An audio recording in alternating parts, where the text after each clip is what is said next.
what is it about Overcoming MS, do you think, that makes us different, that makes us stand out? Why fundraising here? What is it that's standing out for you? I think there's a couple of different elements to it. One is there's a real and genuine sense of hope. There's a real sense that the Overcoming MS program and the services and the products that we offer can help people. It's a dread word sometimes to use, but it can empower people. It can absolutely enable people to find a way of living well with MS, and it's a genuine offer, and it's obviously it's an evidence-based offer as well. So that's a really important component, I think, and I'm absolutely not here to disparage any other organisations, but there's a real sense of people can come together, and I think that's the second part to what really drew me to Overcoming MS is the sense of community, the fact that it's such an engaged and inclusive and mutually supportive community, and that extends across the staff team and the trustees and facilitators and other volunteers, as well as the community of people, and often they're combinations of those, but the people that we support and who support each other as well. So it's a fabulous organisation to work for. Yeah, people listening to the podcast will have just heard me going, yeah, because I could not agree more strongly. The community of which we are now a part is so strong and really does bring people together, and it's the community as much as the services that we deliver that makes us special, I think. I'm also conscious we're talking about fundraising, but not everybody will understand what fundraising actually is and why it's such an essential part of what we do. And I'm also conscious that fundraising doesn't necessarily always have a particularly positive reputation in the media. So I think it's probably important for us to just talk about what actually is fundraising, Rob, and why is it important for Overcoming MS? Well, to start with the second half of that question first, I think why it's so important to Overcoming MS is that we simply wouldn't be able to offer any of the services, the products, the support that we offer without voluntary contributions. We're a charitable organisation, so whereas a commercial organisation can set fees, can charge people for its services. Obviously, a public sector organisation can get money from central or local government.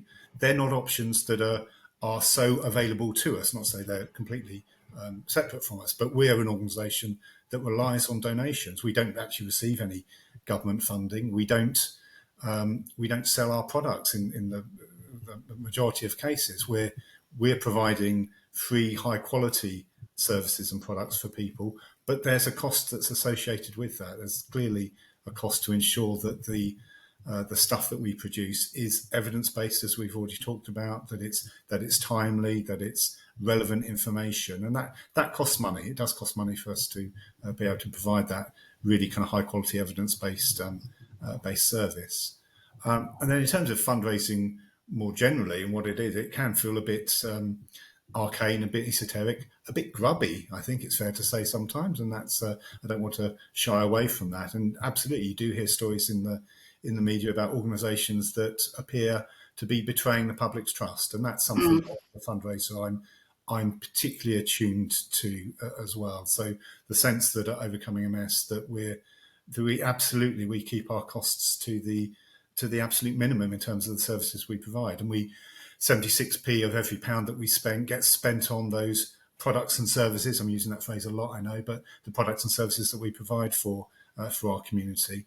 And for every pound that we spend on fundraising, £5 is generated from that. So both those metrics give me some sense of reassurance, actually, that we're really effective stewards of the money that people give us, and we never take that for granted. We're never complacent about people that support. It's a conversation that you and I often have, isn't it? And I think for charities, it's so important. It's not just raising money, but it's how we raise the money. And I know in terms of a value base for both you and I, it's important that we're doing it in the right way and that we're doing it exactly as you're saying. We're doing it ethically, we're following all the right rules and regulations, and that we know it's having an impact. So actually those figures you're quoting there, raising £5 for every £1 that we invest and the amount that we spend on our fundraising, we have to do it. Everything that we provide is free, other than our retreats, which people pay for, but everything else is free, and we cannot do that unless we fundraise. But it's so important that we do it in the right way. We have to take those responsibilities really seriously. So tell us a bit more. What is fundraising? What do we mean by fundraising, Rob?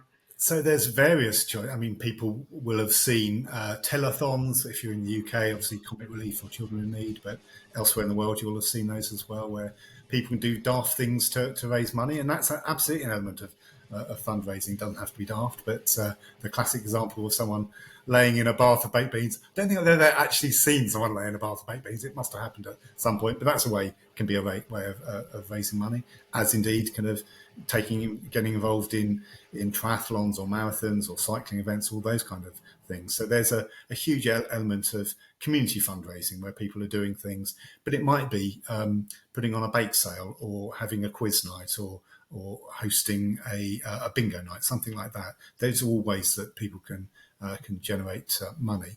But that's only one element of fundraising. So there are also grant-making trusts and foundations, so organisations that are out there that are set up themselves as charitable organisations to give away money. And that may well be that a wealthy person at some point in the past, or maybe a company or a collection of individuals have come together to make money available for charitable purposes. So we can apply to those trusts and foundations for funding. And some will say yes, which is wonderful when they do. But it's a highly competitive field, as you can imagine. That there are lots and lots of trust fundraisers out there trying to receive the same funds from relatively small kind of pools of funding. So that's absolutely a place, and it's a place that we obviously go to as well in terms of trying to receive funding for our projects that we deliver. Companies will support, so that may well be through staff fundraising activities. It may be through offering payroll giving. So it's a system, again, available in the UK, but I know it's available elsewhere in the world in different guises as well, where you can give a proportion of your salary to a charitable cause before tax. So it's a tax efficient way of giving as well. There are legacies, so people can write a charity or charitable cause into their wills, and these can be obviously transformational gifts, and anyone can write a legacy. You don't have to be a wealthy or consider yourself to be a wealthy person in order to be able to leave a gift, and a gift that could be really significant to a charity. Once you've looked after your loved ones, you've taken care of the people that mean the most to you, there's still absolutely opportunities to leave gifts in wills. And it's one of the areas I'm particularly keen on promoting because, again, in the UK, but this is true across the world, a smaller proportion than you might think actually do leave a charitable gift, which is a shame, because it may well be that people just haven't considered that a charity that has really meant something to them in their lives, they can continue to support that charity after they're no longer with us. There are other ways as well. So there's individual giving. So people can decide, obviously, to make a cash donation to a charity, or to set up a regular gift, and we'll talk a bit more about that perhaps later on. But there's a whole range of different ways that people can get involved in fundraising, and it's a joy. I mean, as a fundraiser, one of the most satisfying elements of the role is that people can really feel a sense of purpose and a sense of joy. I mean, the hackneyed phrase is putting the fun into fundraising, but there is a real sense of joy in terms of being able to give something, either your time in terms of taking part in fundraising, or your own money if you're in the position to be able to do that, which really meets individuals' needs as well as obviously meeting the needs of the organisations that they're supporting. It's back to that sense of community, isn't it, which we started off talking about at the beginning of the podcast. But so much of fundraising actually is about bringing people together, and sharing experiences and meeting new people, or having a great time with people you know really well. And the raising of money is often quite incidental to that. Often it's sort of an excuse for bringing people together, and it can be really good fun. And I think you make a really good point. There's probably a whole separate series of podcasts about the culture of philanthropy in different countries. Obviously, we're a global organisation, and it is a very different culture of giving in different places. But it is important to say that it's actually tiny donations and what people can afford are just as valuable as the bigger donations, and that volume of the more people we're able to reach and the more people who donate, that has such power as well. It's the power of people's voices as well as the money that they're donating, which I think is key.